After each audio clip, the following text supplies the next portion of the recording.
BC 213 വസന്തകാലം ഇറ്റലിയുടെ തെക്ക് ഹാനിബാൾ വീണ്ടും ആക്രമണം നടത്തുമ്പോൾ അദ്ദേഹത്തിന്റെ സൈന്യത്തിലെ 2 സിറാസ്കുസാൻ സൈനിക മേധാവികളായ ഹിപ്പോക്രേറ്റസും എപ്പിസൈഡ്സും സിസിലിയിലെ സൈന്യത്തിന്റെ നേതൃത്വമേറ്റെടുത്തു. സിറാക്കൂസ് നഗരത്തിന്റെ പ്രതിരോധങ്ങളുടെ മേൽനോട്ടം വഹിക്കാൻ മഹാപ്രതിഭയായ ആർക്കിമിഡീസിന്റെ സേവനങ്ങൾ ഉപയോഗിച്ചു. അദ്ദേഹം വർഷങ്ങൾക്ക് മുൻപ് അന്തരിച്ച രാജാവ് ഹൈറോ രണ്ടാമനുവേണ്ടി രൂപകൽപ്പന ചെയ്ത കോട്ടകളായിരുന്നു അത്. റോമൻ സൈന്യം അടുത്തുവരുമ്പോൾ തൊഴിലാളികളും എഞ്ചിനീയർമാരും അദ്ദേഹത്തിന്റെ കണ്ടുപിടുത്തങ്ങൾക്ക് അവസാന മിനുക്കുപണികൾ നടത്തിക്കൊണ്ടിരുന്നു. പ്രോകോൺസൽ മാർക്കസ് ക്ലോഡിയസ് മാർസെല്ലോസിന്റെ നേതൃത്വത്തിൽ റോമൻ നാവികസേന തുറമുഖത്തേക്ക് ഭീഷണിയോടെ നീങ്ങി. അതേസമയം അപ്പിയസ് ക്ലോഡിയസ് പുൾച്ചർ കരസേനയെ നഗരത്തിന്റെ പുറംമതിലുകൾക്ക് സമീപം നിലയുറപ്പിച്ചു. തങ്ങളുടെ സൈന്യം കഠിന പരിശീലനം നേടിയവരും നന്നായി വിഭവങ്ങളുള്ളവരുമാണെന്ന് മാർസെല്ലസിനും അപ്പിയസിനും ആത്മവിശ്വാസമുണ്ടായിരുന്നു. യുദ്ധം കഠിനമായിരിക്കുമെങ്കിലും വിജയം തങ്ങൾക്കൊപ്പമായിരിക്കുമെന്ന് അവർ വിശ്വസിച്ചു. കാഹളങ്ങളുടെ വിളിക്കുവേണ്ടി മാത്രം കാത്തുനിൽക്കുകയായിരുന്നു അവർ. പുരാതനമായ സിറാക്കൂസ് നഗരം, റോം സ്ഥാപിച്ച് 2 പതിറ്റാണ്ടുകൾക്ക് ശേഷം മാത്രം സ്ഥാപിക്കപ്പെട്ട വെനറബിൾ നഗരം, യുദ്ധത്തിന്റെ ശബ്ദത്താൽ മുഴങ്ങാൻ പോകുകയായിരുന്നു. ഓളിംപിയോണിൽ റോമൻ പാളയം സ്ഥാപിച്ചു. അവിടെ നിന്ന് 2 സൈന്യവും ഹെക്സാപ്ലോൺ ഗേറ്റിലേക്ക് നീങ്ങി. അതേസമയം മഹാതുറമുഖത്ത് 60 കിങ്കിമിറകൾ മുന്നോട്ടു നീങ്ങി. ഈ ഭീമാകാരങ്ങളായ സാംബൂക്കുകൾ, അതായത് ജലത്തിൽ പൊങ്ങിക്കിടക്കുന്ന അവരോധ ഗോപുരങ്ങൾ, മാർസെല്ലസും അപ്യസും ആശ്രയിച്ച രഹസ്യായുധമായിരുന്നു. ഈ ആയുധം തങ്ങളുടെ നാവികസേനയെ തുറമുഖത്തെ എക്കഡിന മതിൽ കടന്ന് പ്രതിരോധകരെ കീഴടക്കാൻ സഹായിക്കുമെന്ന് അവർ വിശ്വസിച്ചു. മാർസെല്ലസിന്റെ സൈനികർ വെറും ദൃഢനിശ്ചയമുള്ളവർ മാത്രമായിരുന്നില്ല. അവരിൽ പലരും ഹാനിബാളിനാൽ പരാജയപ്പെട്ട സൈന്യങ്ങളിലെ മുൻ സൈനികരായിരുന്നു. അവർ മാർസെല്ലസിനോട് കരുണയ്ക്കായി അപേക്ഷിക്കുകയും തങ്ങളെ തെളിയിക്കാനൊരവസരം നൽകണമെന്ന് അപേക്ഷിക്കുകയും ചെയ്തു. സെനറ്റിന്റെ അംഗീകാരമില്ലാതെയാണെങ്കിലും റോമിന്റെ ബഹുഭാഗവും വിഭവങ്ങളും മറ്റു യുദ്ധങ്ങൾക്കായി മാറ്റിവറ്റ ഈ സമയത്ത് ഈ സൈനികർ റോമിന്റെ സൈന്യത്തിന് കൂടുതൽ ശക്തി നൽകി. നാവികസേന മഹാതുറമുഖത്തേക്ക് നീങ്ങിയപ്പോൾ കരസേന മതിലുകളിലെ പ്രതിരോധകരെ കണ്ട് യുദ്ധത്തിനായി തയ്യാറെടുത്തു. ആദ്യത്തെ അമ്പുകൾ റോമൻ സൈന്യത്തിന് നേരെ പാഞ്ഞു. മുന്നിലുള്ളവർ തങ്ങളുടെ പരിചകൾ കൊണ്ട് ഒരു സംരക്ഷിത നിരയുണ്ടാക്കി. മറ്റുള്ളവർ ഉപരോധ ഗോവണികൾ വലിച്ചുകൊണ്ട് പിന്നിൽ നിന്നു വന്നു. മറ്റു സൈനികർ പരിചകൾ ഉയർത്തി ഗോവണികൾ വഹിച്ചവരെ സംരക്ഷിച്ചു. ഇതുവരെ എല്ലാം പദ്ധതി അനുസരിച്ചാണ് പോയിക്കൊണ്ടിരുന്നത്. മതിലിൽ കയറി ശത്രുക്കളുമായി പോരാടാൻ സൈനികർ തയ്യാറെടുത്തു. റോമൻ അമ്പൈത്യക്കാരും കവണിക്കാരും ആക്രമണകാരികൾക്ക് വഴി തുറക്കാൻ മിസൈലുകൾ എറിഞ്ഞു. സൈനികർ പരസ്പരം ആത്മവിശ്വാസം പകർന്നു. ചില ധൈര്യമായ സൈനികർ പരിചകൾക്ക് താഴെ നിന്ന് തലപുറത്തെടുത്ത് തങ്ങളുടെ ഹസ്താകുന്തങ്ങൾ വായുവിൽ വീശി. ആദ്യം എന്താണ് സംഭവിച്ചതെന്ന് ആർക്കും മനസ്സിലായില്ല. ഒരു കനത്ത കയർ വായുവിൽ ആഞ്ഞു വീശുന്ന ശബ്ദം കേട്ടു. പിന്നീട് പരിചകളുടെ ഒരു യൂണിറ്റ് പെട്ടെന്ന് അപ്രത്യക്ഷമായി. എന്താണ് സംഭവിച്ചതെന്ന് പിന്നിലുള്ളവർക്ക് പോലും മനസ്സിലായില്ല. ഭൂരിഭാഗം സൈനികരും ഇപ്പോഴും തങ്ങളുടെ പരിചകൾക്കിടയിൽ ഒളിച്ചിരുന്നു. എന്നാൽ അതേ ശബ്ദം വീണ്ടും ആവർത്തിച്ചു. മറ്റൊരു സംരക്ഷിത നിര കൂടി തകർന്നു. ഒരു ദൈവീക ശക്തി വന്ന് യുദ്ധഭൂമിയിൽ നിന്നും അതിനെ തുടച്ചുമാറ്റിയതുപോലെ അത് കഷണങ്ങളായി ചിതറി. റോമൻ സൈനികർ തങ്ങളുടെ പരിചകൾക്കിടയിലൂടെ മുന്നോട്ടു നോക്കി. ഈ അസാധാരണമായ ആക്രമണങ്ങളുടെ ഉറവിടം അവർക്ക് കാണാൻ കഴിഞ്ഞില്ല. ഇത് അവരുടെ ആശങ്ക വർദ്ധിപ്പിച്ചു. പിന്നീട് പുതിയൊരു ശബ്ദം ആഞ്ഞുവീശുന്ന ശബ്ദത്തോടൊപ്പം ചേർന്നു. അത് നാഗങ്ങൾ തുരുമ്പിടിക്കുന്നത് പോലെയുള്ള ശബ്ദമായിരുന്നു. ചില സൈനികർ പാദരക്ഷകളിലേക്ക് നോക്കി ഒരു കടി ഒഴിവാക്കാൻ ശ്രമിച്ചു. അവർ വീണ്ടും മുകളിലേക്ക് നോക്കിയപ്പോൾ ആദ്യത്തെ അമ്പ് പരിചകളിലൂടെ തുളച്ചു കയറി സൈനികരുടെ ശരീരത്തിൽ തറച്ചു. തുടർന്ന് അതേപോലെയുള്ള ആയുധങ്ങളുടെ ആലിപ്പഴം പോലെ അവ വന്നു വീണു. പരിചകൾക്കുള്ളിലുള്ള സൈനികരെ ശക്തമായി പറന്നുവന്ന ഈ അമ്പുകൾ തുളച്ചു. റോമൻ പരിചകളെയും എല്ലുകളെയും തുളച്ചു കയറി. റോമൻ നിര യുദ്ധഭൂമിയിൽ ഒരു ഉയരത്തിലെത്തി. അവിടെ വെച്ചാണ് ആദ്യമായിട്ട് അവർക്ക് തങ്ങളുടെ ദുരിതത്തിന്റെ ഉറവിടം കാണാൻ കഴിഞ്ഞത്. മാങ്കോണലുകൾ, കവണികളും തേളുകളും അവയെല്ലാം അത്രക്കും സൂക്ഷ്മതയോടെ ലക്ഷ്യം വെച്ച് മുറുക്കിയിരുന്നു. അവയ്ക്ക് ഒരു ദൈവീയ ശക്തിക്ക് മാത്രമേ സാധിക്കൂ എന്ന് റോമാക്കാർ കരുതിയിരുന്ന ഒരു ശക്തിയിൽ അമ്പ് തൊടുക്കാൻ കഴിഞ്ഞിരുന്നു. അവസാനം തകർന്നളഞ്ഞ ഭ്രാന്തരായ അതിജീവിച്ചവർ മതിലിന് 30 അടി മാത്രം അകലെയെത്തി. അവർക്ക് ആശ്വാസത്തിന്റെ നിശ്വാസം പുറത്തുവിട്ടു. കാരണം ഈ രാക്ഷസന്മാർക്ക് തങ്ങളുടെ പരിധിയിൽ വെച്ച് ആക്രമിക്കാൻ കഴിയില്ലെന്ന് അവർക്കറിയാമായിരുന്നു. എന്നാൽ അത് സംഭവിച്ചില്ല. പുതിയൊരു കൂട്ടം അമ്പുകൾ അവരുടെ പരിചകൾക്ക് തുളച്ചുകയറി. റോമൻ പരിചകൾ വെറന്നേർത്ത ഫോയില് പോലെ തോന്നി. അവരുടെ ഉദ്യോഗസ്ഥർക്ക് മനസ്സിലായി മതിലിൽ 100 കണക്കിന് തുളകളുണ്ടായിരുന്നു. അമ്പൈത്യകാരനെ ലക്ഷ്യം വെക്കാൻ അത്രക്കും വീതിയുള്ളതും എന്നാൽ ആക്രമിക്കുന്ന സൈനികർക്ക് തിരിച്ചടിക്കാൻ അസാധ്യമായതുമായിരുന്നു അവ.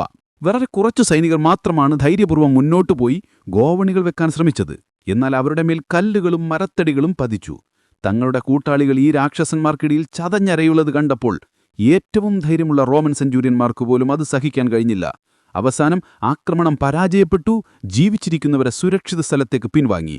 കൂടുതൽ സൈനികരെ മരണത്തിലേക്ക് അയക്കാൻ അവരുടെ കമാൻഡർമാർ തയ്യാറായില്ല. കവാടങ്ങൾക്ക് സമീപത്തുള്ള മതിലുകളിലെ സിറാക്കുസൻ ആഹ്ലാദിച്ചു. അതേസമയം മഹാതുറമുഖത്തുള്ള നാവികസേനക്കാർക്ക് കരയിൽ ഇതെല്ലാം സംഭവിക്കുന്നത് അറിയാമായിരുന്നില്ല. തങ്ങളുടെ ശക്തമായ കപ്പലുകളുമായി അവർ ശാന്തമായി നീങ്ങി. തങ്ങളുടെ നാവികസേനയെ വലിയ തുറമുഖത്തിൽ ഇറക്കിവിടാനുള്ള നിമിഷത്തിനായി അവർ കാത്തിരുന്നു. അവിടെ തീരത്തുനിന്ന് 100 കണക്കിന് യാർഡകലെയായി അമ്പുകളും മിസൈലുകളും കപ്പലുകളുടെ ഡെക്കുകളിൽ പതിച്ചു. പലതും സംശയിക്കാത്ത നാവികരെയും സൈനികരെയും ലക്ഷ്യം വെച്ചു. കപ്പലുകൾ തുറമുഖത്തോടടുത്തപ്പോൾ അസ്ത്രങ്ങളുടെ എണ്ണം കൂടി. പരിചകളുള്ള എല്ലാ സൈനികരും തലയ്ക്കു മുകളിൽ പരിച ഉയർത്തി സ്വയം രക്ഷിക്കാൻ ശ്രമിച്ചു. അമ്പുകൾ വസ്ത്രങ്ങളും ഡെക്കുകളിൽ തറയ്ക്കുന്നതവർ കണ്ടു. അവരുടെ ചുറ്റും വേദനയുടെ നിലവിളികൾ ഉയർന്നു. കപ്പലുകൾ മുന്നോട്ട് നീങ്ങി. എന്നാൽ കടൽമതിലിൽ നിന്ന് 200 യാർഡ് അകലെ എത്തിയപ്പോൾ മിസൈലുകൾ വായുവിൽ ഉയർന്ന പാതിൽ നിന്ന് നേരെ മുന്നോട്ട് തൊടുക്കപ്പെട്ടു. ഈ ശക്തി റോമൻ സൈനികർക്ക് ഒരിക്കലും പരിചയമില്ലാത്തൊന്നായിരുന്നു. അതിലും മോശമായി ഭീമാകാരങ്ങളായ പാറകളും തടികളും ആകാശത്ത് നിന്ന് വന്നു വീണു. അത് തങ്ങളുടെ കപ്പലിൽ വീഴുമോ എന്ന റോമാക്കാർ നിസ്സഹായരായി നോക്കി. കമാൻഡർമാരുടെ ഞെട്ടലിന് കപ്പലുകൾ പെട്ടെന്ന് നിന്നു. അവയുടെ ഡെക്കുകളിലും ഹള്ളുകളിലും വലിയ ദ്വാരങ്ങളുണ്ടായി.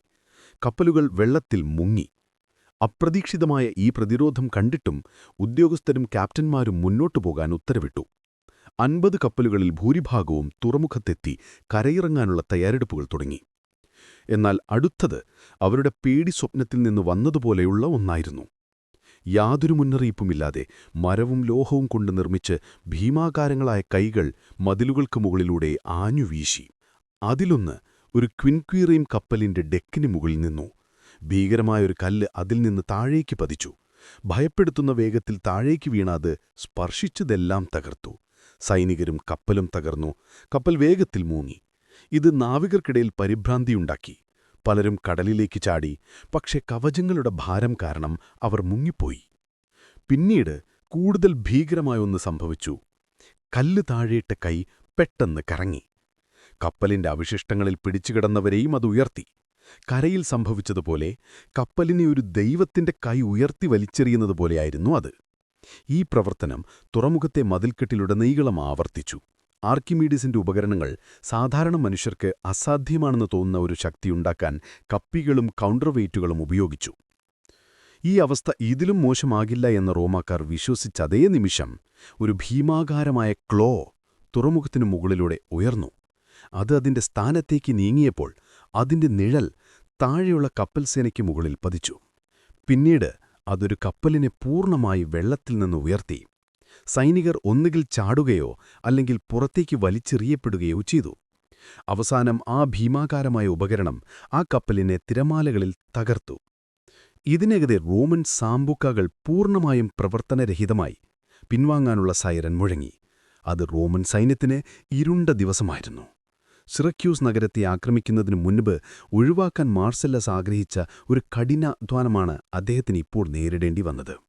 വേനൽക്കാലം കടന്നുപോയപ്പോൾ രാത്രികളിൽ റോമൻ ക്യാമ്പ് ഫയറുകളിൽ പുതിയ കഥകൾ പ്രചരിച്ചു.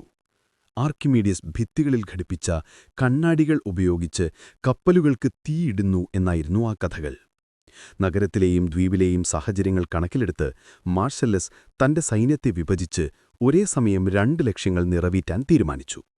സൈന്യത്തിന്റെ 2/3 ഭാഗവും നാവികസേനയും നഗരത്തെ ഉപരോധിക്കാൻ അപ്പിയസിന് നൽകി. ബാക്കിയുള്ള സൈന്യത്തുമായ അദ്ദേഹം ഹാന്നിബേലിനെയും കാർത്തേജിനെക്കാരെയും പിന്തുണയ്ക്കുന്ന ഹെലോറസ്, മെഗാറ, ഹെർബേസസ് തുടങ്ങിയ സിസിലിയൻ നഗരങ്ങളെ ആക്രമിക്കാൻ പോയി. അതേസമയം സിറക്യൂസിന്റെ മതിലുകൾക്ക് മുൻപിൽ വന്ന് ദുരിതം കാർത്തേജിനുയൻ ഉന്നത സൈനിക നേതൃത്വത്തിലെത്തി. ഹിമിൽക്കോയുടെ കീഴിൽ ഒരു പുതിയ സൈന്യത്തെ അയക്കാൻ അവർ തീരുമാനിച്ചു. ഹിമിൽക്കോ 30,000 സൈനികരുമായി കപ്പൽ യാത്ര ചെയ്തതായി മാർസെലസിന് വിവരം ലഭിച്ചു. 25,000 കാലാൾപ്പട, 3,000 കുതിരപ്പട, ഡസൻ കണക്കിന് ആനകളായിരുന്നു ആ സൈന്യത്തിൽ. ഹിമിൽക്കോ ഹെറാക്ലിയ മിനോവയിൽ കപ്പലിറങ്ങി അഗ്രിജന്റത്തേക്ക് നീങ്ങുമ്പോൾ അപ്പിയസിന്റെ ദുർബലമായ ഉപരോധത്തിലൂടെ സിറക്യൂസുകാർക്ക് വാർത്ത ലഭിച്ചു. ഹിപ്പോക്രാറ്റസ് നഗരത്തിൽ നിന്ന് 10,000 സൈനികരുമായി ഹിമിൽക്കോയ്ക്കൊപ്പം ചേർന്നു. അഗ്രിജന്റത്തിൽ ഒരു പ്രതിരോധസ്ഥാനം സ്ഥാപിക്കുന്നതിനു മുൻപ് ഹിമിൽക്കോയെ തടയാൻ മാർസെല്ലസ് വേഗത്തിൽ നീങ്ങി. എന്നാൽ കാർത്തേജിയൻ ജനറൽ അദ്ദേഹത്തെ മറികടന്നു. മാർസെല്ലസ് യാദൃച്ഛികമായി ഹിപ്പോക്രാറ്റസിനെ നേരിടുകയും അദ്ദേഹത്തിന്റെ സിറക്യൂസൻ സൈന്യത്തെ പൂർണ്ണമായി നശിപ്പിക്കുകയും ചെയ്തു. ഇത് റോമൻ സൈനികത്തിന് വലിയ വിജയമായിരുന്നു. ഹിപ്പോക്രാറ്റസിന്റെ 10,000 സൈനികരിൽ ഏതാനും നൂറുകണക്കിന് കുതിരപ്പടയാളികൾ ഒഴികെ ബാക്കിയെല്ലാവരെയും റോമൻ സൈനികൾ വെട്ടിക്കൊല്ലുകയോ അടിമകളാക്കുകയോ ചെയ്തു. ഹിപ്പോക്രാറ്റസ് ഹിമിൽക്കോയ്ക്കൊപ്പം സുരക്ഷിതനായി എത്തിയെങ്കിലും മാർസെല്ലസ് മറ്റൊരു കോട്ടയുള്ള സ്ഥാനം ആക്രമിക്കാൻ തയ്യാറായിരുന്നില്ല. അതുകൊണ്ട് അദ്ദേഹം സിറക്യൂസിന് പുറത്തുള്ള പ്രധാന റോമൻ സൈനികത്തിനടുത്തേക്ക് മടങ്ങിപ്പോയി. മാർസെല്ലസ് ഹിമിൽക്കോയെ പിന്തുടരാൻ പ്രേരിപ്പിക്കാൻ ശ്രമിച്ചിരിക്കാം. എങ്കിലും കാർത്തേജിയൻ സൈന്യത്തിന്റെ പകുതിയുമില്ലാത്തതിനാൽ അത് അപകടകരമായ കളിയായിരുന്നു. സിറക്യൂസിന് പുറത്തുള്ള തങ്ങളുടെ സുരക്ഷിതമായ സ്ഥാനങ്ങളിലെത്താനാണ് മാർസെല്ലസ് കൂടുതൽ ആഗ്രഹിച്ചത്. അങ്ങനെ ഇരു സൈനികവും മുഖാമുഖം നിന്നു. നഗരത്തിൽ നിന്നും പുറത്തുനിന്നുമുള്ള ആക്രമണം മാർസെല്ലസും അപ്പിയസും ഭയന്നു. എന്നാൽ ഹിമിൽക്കോയുടെ ആക്രമണം നടന്നില്ല. പകരം അദ്ദേഹം ശൈത്യം ചെലവഴിക്കാൻ അഗ്രിജന്റത്തിലേക്ക് പിൻവാങ്ങി. പുതിയ വർഷം റോമിന് ദുരിതങ്ങൾ മാത്രം കൊണ്ടുവന്നു. സിറക്യൂസ് നഗരം ഒരു വർഷത്തിനു ശേഷവും പരാജയപ്പെടാതെ നിന്നു. ദക്ഷിണ ഇറ്റലിയിലെ ടറന്റോവും സിറക്യൂസിനെ പോലെ റോമുമായുള്ള ബന്ധം ഉപേക്ഷിച്ച് ഹാന്നിബാലിനൊപ്പം ചേർന്നു. ഹാന്നിബാലിനും സഖ്യത്തിലുള്ള ശക്തമായ മാസിഡോണിയയും ചേർന്നപ്പോൾ കാർത്തേജിന് സിറക്യൂസിന്റെയും ടറന്റത്തിന്റെയും തുറമുഖങ്ങൾ ഉപയോഗിച്ച് റോമിന്റെ കടൽ നിയന്ത്രണത്തെ ഭീഷണിപ്പെടുത്താൻ കഴിയും. ഇത് റോമക്കാർക്കൊരു പേടി സ്വപ്നമായിരുന്നു. സിറാക്യൂസ് പിടിച്ചെടുക്കുന്നത് അസാധ്യമാണെന്ന് തോന്നിയപ്പോൾ ഉപരോധത്തിലൂടെ അവരെ പട്ടിണിക്കിടാനുള്ള പദ്ധതിയും പരാജയപ്പെട്ടു. ഹിപ്പോക്രേറ്റിസിന് കരമാർഗം നഗരത്തിൽ നിന്ന് പുറത്തുപോകാനും ബൂമിൽക്കാറിന് കടൽമാർഗം തുറമുഖത്തേക്കെത്താനും കഴിഞ്ഞു. മറ്റൊരു റോമൻ സൈന്യം കൂടി ഉപരോധ സൈന്യത്തോടൊപ്പം ചേർന്നു. ഇത് മാർസെല്ലസിന്റെ സൈന്യത്തെ ഏകദേശം 4 സൈനിക വിഭാഗങ്ങളായി വർദ്ധിപ്പിച്ചു. പക്ഷേ മതിലുകൾ വീണ്ടും ആക്രമിച്ചാലുണ്ടാകുന്ന മരണനിരക്ക് അദ്ദേഹത്തിനൊരു പ്രശ്നമായി നിന്നു. നഗരത്തിൽ ഭക്ഷണം റേഷൻ ചെയ്ത് നൽകിയിട്ടും അവർക്ക് കാര്യമായ ക്ഷാമമുണ്ടായിരുന്നില്ല. മാർസെല്ലസ് ഉടൻ തന്നെ എന്തെങ്കിലും ചെയ്യേണ്ടിയിരുന്നു. അദ്ദേഹത്തിനൊരു സംശയം തോന്നി. സിറാക്യൂസിൻ പ്രതിരോധത്തിന്റെ ദുർബലമായ സ്ഥാനം ഗാലേഗ്ര എന്ന ഗോപുരത്തിനടുത്താണ്. ഒരു തടവുകാരനെ കൈമാറ്റം ചെയ്യുന്നതിനായി സിറാക്യൂസിൻ ഉദ്യോഗസ്ഥരുമായി ഗോപുരത്തിന് സമീപം ഒരു കൂടിക്കാഴ്ചയ്ക്ക് റോമൻ ഉദ്യോഗസ്ഥൻ അവസരമുണ്ടാക്കി. ഈ കൂടിക്കാഴ്ചയിൽ അദ്ദേഹം മതിലിന്റെ കല്ലുകളുടെ എണ്ണം കണക്കാക്കി. ഇതിൽ നിന്നും മാർസെല്ലസ് പ്രതിരോധങ്ങളുടെ ഉയരം കണക്കാക്കുകയും അവയിൽ കയറാൻ കഴിയുന്നത്ര നീളമുള്ള ഗോവണികൾ നിർമ്മിക്കുകയും ചെയ്തു. ആർക്കിമിഡീസിന്റെ പ്രതിഭയുമായി താരതമ്യം ചെയ്യുമ്പോൾ ഇത് നിസാരമായിരുന്നു. പക്ഷേ സിറാക്യൂസുകാർക്ക് മദ്യോത്സവത്തിന്റെ 3-ാം ദിവസം റോമൻ സൈനികർ ഗാലേഗ്ര ഗോപുരത്തിനടുത്ത് മതിൽ കയറിയപ്പോൾ അതൊരു തമാശയായിരുന്നില്ല. അവർ ഉറങ്ങിക്കിടന്ന കാവൽക്കാരെ മൃഗങ്ങളെപ്പോലെ കൊന്നു. പ്രഭാതത്തിൽ സിറാക്യൂസും അതിന്റെ നേതാക്കളും ഞെട്ടി. ഒരു കൂട്ടം റോമൻ സൈനികർ ഹെക്സാപ്ലോൺ ഗേറ്റ് തുറന്നു. ഒരു സൈന്യത്തോളം സൈനികർ നഗരത്തിലേക്ക് ഒഴുകിയെത്തി. ഈ മുന്നേറ്റം എപ്പിസൈഡ്സിന്റെ പ്രതിരോധത്തെ തൂത്തെറിഞ്ഞു. യൂരലസിലെ കോട്ടയുൾപ്പെടെ നഗരത്തിന്റെ ഭൂരിഭാഗവും വീണു. അക്രിഡീനിയും തുറമുഖങ്ങളും മാത്രമാണ് ബാക്കിയായത്. എപ്പിസൈഡ്സും ഹിപ്പോക്രൈറ്റസും തങ്ങളുടെ സൈന്യത്തിന്റെ ബാക്കിയുള്ളവരുമായി ഈ സ്ഥലങ്ങളിൽ ഒളിച്ചു. പ്രതീക്ഷ നഷ്ടപ്പെട്ടില്ല, കാരണം രക്ഷ ഉടൻ എത്തുമെന്നുണ്ടായിരുന്നു. ഹിപ്പോക്രൈറ്റസ് നഗരത്തിൽ നിന്ന് രക്ഷപ്പെട്ടു. കുറച്ചാഴ്ചകൾക്ക് ശേഷം അദ്ദേഹം ഹിമിൽക്കോയോടൊപ്പം തിരിച്ചെത്തി. സിറാക്യൂസിനെ ഉപരോധിക്കാനെത്തിയ റോമൻ സൈന്യത്തെക്കാൾ വലിയ സൈന്യവുമായിട്ടാണ് ഹിമിൽക്കോ വന്നത്. യുദ്ധം തുടങ്ങാൻ പോവുകയാണെന്ന് തോന്നി. പക്ഷെ പിന്നീട് റോമിന് വീണ്ടും ഭാഗ്യം തുണച്ചു. ഹിമിൽക്കോയുടെ പാളയത്തിൽ ഒരു മാരകമായ രോഗം പടർന്നു പിടിച്ചു.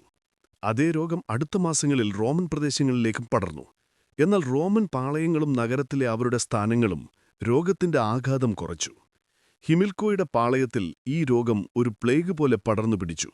ഹിപ്പോക്രൈറ്റസിനും ഹിമിൽക്കോയ്ക്കും രോഗം പിടിപെട്ടു മരിച്ചു. ബാക്കിയുള്ള കാർത്തേദിയൻ സൈന്യം പിൻവാങ്ങാൻ നിർബന്ധിതരായി. ഇത് കണ്ട സിറാക്യൂസുകാർ ഭയന്നു. അവരുടെ രക്ഷകർ പിന്തിരിഞ്ഞപ്പോൾ അവരുടെ ആത്മവിശ്വാസം വീണ്ടും ഉയർന്നു. കാരണം കാർത്തേജിയൻ അഡ്മിറൽ ബോമിൽക്കാറിന്റെ ഭീമാകാരമായ കപ്പൽ സേന നഗരത്തിനടുത്തെത്തി. ആ വർഷം അവസാനിക്കാറായി. റോമാക്കാർ തണുപ്പുകാലം പുറത്തു തങ്ങാൻ ആഗ്രഹിക്കാത്തതിനാൽ ഉടൻ തന്നെ ആക്രമിക്കുമെന്ന് പ്രതിരോധികൾക്കും കാർത്തേജിനിയർക്കും അറിയാമായിരുന്നു. 150 യുദ്ധക്കപ്പലുകളും 700 ചരക്ക് കപ്പലുകളുമുള്ള ബോമിൽക്കാറിന്റെ ഭീമാകാരമായ കപ്പൽ സേനയെ കണ്ട് സിറാക്യൂസിൽ ആഹ്ലാദിച്ചു. ഒരു വർഷം മുൻപ് നടന്ന ദുരന്തത്തിന് ശേഷം റോമൻ കപ്പൽസേന 100 കപ്പലുകളായി വർദ്ധിപ്പിച്ചിരുന്നെങ്കിലും ബോമിൽക്കാറിന്റെ സൈന്യത്തെ അവർക്ക് നേരിടാൻ കഴിഞ്ഞില്ല. അവരുടെ കമാൻഡർ ധീരമായൊരു നീക്കം ചെയ്യാൻ തീരുമാനിച്ചു. ബോമിൽക്കാരന്റെ കപ്പലുകളെ തളിക്കാൻ ഒരു കൊടുങ്കാറ്റ് വീശി. ഈ സമയം മാർസലസ് തന്റെ സൈന്യത്തെ പച്ചിനും മുനയുടെ മറുവശത്ത് അണിനിരത്തി പിന്നീട് ധീരമായി തന്റെ കപ്പൽ സേനയെ ബോമിൽക്കാരന്റെ സ്ഥാനത്തേക്ക് നയിച്ചു. റോമാക്കാർ ചലനമില്ലാതെ കിടന്ന കാർത്തിയേജ്യൻ കപ്പലുകളിലേക്ക് നോക്കി. പക്ഷേ പിന്നീട് ബോമിൽക്കാരന്റെ കപ്പലുകൾ തിരിഞ്ഞു പിൻവാങ്ങി. കാർത്തിയേജ്യൻ അഡ്മിറൽ പിൻവാങ്ങി തന്റെ യുദ്ധക്കപ്പലുകളുമായി ടറന്റത്തിലേക്ക് നീങ്ങി. അതേസമയം ചരക്ക് കപ്പലുകൾ കാർത്തിയേജിലേക്ക് തിരിച്ചുപോയി. ഉപേക്ഷിക്കപ്പെട്ട സിറാക്യൂസുകാരിലേക്ക് മാർസലസ് ശ്രദ്ധ തിരിച്ചു. മഹത്തായ നഗരത്തെ കാത്തിരിക്കുന്ന വിധിയിൽ അദ്ദേഹം കരഞ്ഞത് കണ്ടു അടുപ്പമുള്ളവർ പറയുന്നു. ബാക്കിയുള്ള മതിലുകൾക്കുള്ളിൽ കലാപവും വിയോജിപ്പും പടർന്നു. ഒരു മൂയിറിക്കസ് എന്ന ഇബീരിയൻ കൂലിപ്പട്ടാളക്കാരനും സോസിസ് എന്ന സിറാക്യൂസൻ ചെമ്പുപണിക്കാരനും അവസാന ആക്രമണം ആരംഭിച്ചപ്പോൾ ഓട്ടിജിയയുടെയും അക്രീതിയുടെയും കവാടങ്ങൾ റോമൻ സൈന്യത്തിനായി തുറന്നു. പോരാട്ടം വേഗത്തിലും ക്രൂരവുമായിരുന്നു. 1 വർഷവും 1.5 കാലത്ത് നിരാശയും തോൽവിയും സഹിച്ച സൈനികരുടെ ദേഷ്യം ഒരു പ്രവാഹം പോലെ പുറത്തേക്ക് വന്നു. നിരവധി കലാസൃഷ്ടികളും നിധികളും അടിമകളാക്കപ്പെട്ട പൗരന്മാരും കത്തുന്ന തെരുവുകളിൽ നിന്ന് പിടിച്ചെടുക്കപ്പെട്ടു. ഒരു കാലത്ത് തിളങ്ങിനിന്ന നഗരത്തിന്റെ വലിയ ഗോപുരങ്ങൾ ഇപ്പോൾ കരിഞ്ഞ ഷെല്ലുകൾ മാത്രമായി. മാർസലസിന്റെ മുന്നറിയിപ്പുകൾ അവഗണിച്ച് ആർക്കിമിഡീസ് കൊള്ളയടിയിൽ മരിച്ചു. സിസിലി റോമിന് തന്ത്രപരമായി സുരക്ഷിതമായി. എന്നാൽ അതിലും പ്രധാനമായി സിറാക്യൂസിലെ കൊട്ടാരങ്ങളിൽ നിന്ന് കൊള്ളയടിച്ച ഭീമാകാരമായ കലാസൃഷ്ടികളുടെ ശേഖരം റോമിൽ ഗ്രീക്ക് പ്രതിഭയുമുള്ള പുതിയൊരു താൽപ്പര്യം വളർത്തി. ഈ കണ്ടെത്തൽ ഏതൊരു സൈനിക വിജയത്തേക്കാൾ റോമിനെ മാറ്റും. പക്ഷെ തൽക്കാലം ഇറ്റാലിയിൽ ഹനിബാലിന്റെ സാന്നിധ്യവും മാസിഡോണിയയുടെ കാര്യവും ബാക്കിയുണ്ട്. സിറാക്യൂസ് റോമിന്റെ വളർന്നുവരുന്ന സാമ്രാജ്യത്തിനു വലിയൊരു നേട്ടമായിരുന്നു. എന്നാൽ യുദ്ധം ഇനിയും അവസാനിച്ചിട്ടില്ല.